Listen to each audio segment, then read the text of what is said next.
Insider notes on Giants rookies: ditching Jaire Sanders for Jackson Dart, Abdul Carter to become starter, and more. The media speculation ran wild over what the New York Giants would or should do with the third pick of the draft. Most of the focus, nationwide and in New York, was on quarterback Jaire Sanders. Would they draft him? Should they draft him? In the end, the Giants made the right decision by staying away. There was a time in the NFL, before the league went quarterback crazy, when the impact defensive player was the one most sought out on draft weekend. And that's exactly what the Giants came away with in Abdul Carter with the third pick of the draft. Many have made the comparison to former Penn State Alum Micah Parsons. But I believe Carter is more LeVar Arrington. He's an explosive pass rusher who makes a lot of plays up the field. Yet he's also fast as well as athletic, which enables him to make plays in space or pursuit. Barring injury, expect Carter to have a quick impact with the Giants in Week 1. The Giants moved back into the back end of Round 1 and drafted a player they hope will be their quarterback of the future, Jackson Dart. The Mississippi product, who arrived in Oxford by way of USC, is coming off 2 terrific campaigns with the Rebels. He's smart and poised as well as accurate. I question his downfield arm, and Dart will have to learn to play in a pro scheme. Yet he won't be forced into the lineup as a rookie, which is key to his development.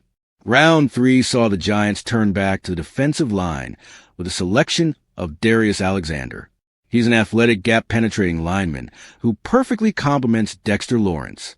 Alexander comes with an upside, but he must improve his strength and start playing to his size. Day 3 started with the Giants selecting Cam Skattebo, the big ball carrier from Arizona State, who's already a fan favorite. Highlights and legend aside, Skattebo is the perfect complement for starter Tyrone Tracy Jr., and his intense style will surely lift the entire Giant offense. The team got a potential steal, selecting Marcus Mbow in the 5th round. Mbow was an athletic tackle at Purdue, but he's undersized and not very strong.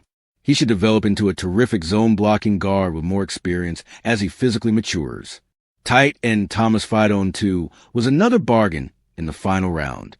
Underutilized in Nebraska, Fidone fell out of favor with new offensive coordinator Dana Holgorsen and was told to transfer elsewhere or enter the draft. He chose the latter. Fidone has next-level size, and he's a terrific pass catcher with the ability to develop into a number 2 tight end.